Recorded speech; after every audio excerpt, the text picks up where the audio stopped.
आन। ध्यान का संबंध सततता से। धारणा के बारे में आपको बताया गया था कि जो इंद्रिय का विषय है उससे भिन्न की कल्पना धारणा को पैदा करता है। शून्य, आकाश। ध्यान और धारणा में यह अंतर है कि धारणा को इकाई के रूप में आप ग्रहण करते हैं और ध्यान में समुच्चय बन जाता है। सततता, इकाई के वक्त जो धारणा स्थापित करते हैं, जो इंद्रिय का विषय है उससे भिन्न की कल्पना करते हैं और सततता में उसकी गति बढ़ जाती है। धारणा में गति कम रहती है और ध्यान में गति ज़्यादा है और वह प्रेजेंट टाइम से संबंध है। प्रेजेंट टाइम,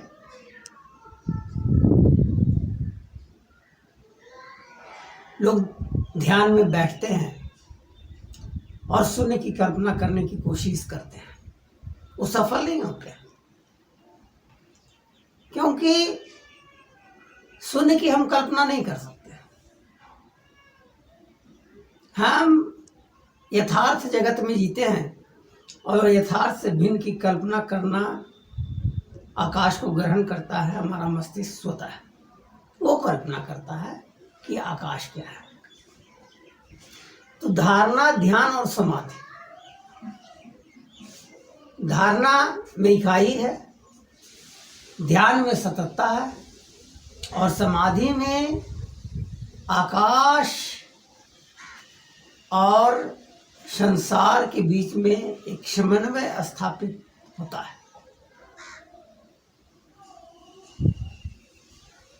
ध्यान में गति कुछ तीव्र होती है। जब साधक धारणा को मजबूत कर लेता है तो ध्यान की गति स्वतः करने लगती है। हम इंद्रिय जगत में जी रहे हैं, भिन्न भिन्न वस्तुओं का आकलन कर रहे हैं, चिंतन कर रहे हैं, मनन कर रहे हैं, दृश्य को देख रहे हैं, श्रवण से सुन रहे हैं, त्वचा से स्पर्श कर रहे हैं। इन तमाम विषयों को आत्मसात पूर्णतः हम नहीं कर करके उसकी विपरीत की कल्पना कर लेते हैं, वो ध्यान की परिस्थिति। तो ध्यान को आप समझ सकते हैं कि जैसे धारणा मोती है, अलग अलग मोतियों का बिखराव, वो धारणा है। और ध्यान क्या है? माला। बंध जाते हैं, एक सूत्र में बंधना शुरू कर देते हैं इंद्रिय जगत के भिन्न की कल्पना। और यह साधक की दूसरी स्थिति है, दूसरा स्टेज है, जिस स्टेज पर जाकर करके एक साधक की गति में तीव्र होता है और उसका विषय यानी शून्य के प्रति आकर्षण में बंधना शुरू हो जाता है। गति बढ़ती जाती है और गति बढ़ने से साधक में ज़्यादा सुलभता अनुभव होता है धारणा की तुलना में। धारणा तो बड़ा बोरिंग चीज है, लेकिन ध्यान बहुत ज़्यादा बोर करने वाला नहीं है। एक प्रयास है उसमें, जिसमें प्रेजेंट टाइम और आकाश, ये एक गुत्थम गुत्थी है। तो ध्यान की सर्वोच्च चर्चा होती है और ध्यानी आप आकस्मिक ढंग से नहीं बन सकते हैं। पहले धारणा को सिद्ध करना होगा और तभी ध्यान में आप पारंगत होंगे। धारणा को ग्रहण करते रहते में क्रम में साधक कब ध्यानी बन जाता है? यह कहना मुश्किल है। सब में जन्मजात प्रवृत्तियाँ अलग अलग होती हैं, परिस्थितियाँ अलग अलग होती हैं, और परिस्थितियाँ और जन्मजात गुण दोनों पर आश्रित है धारणा और ध्यान। लेकिन धारणा हो, समाधि हो, ध्यान हो, हमारा केंद्रीय विषय आकाश ही बना रहता है, ये तय है।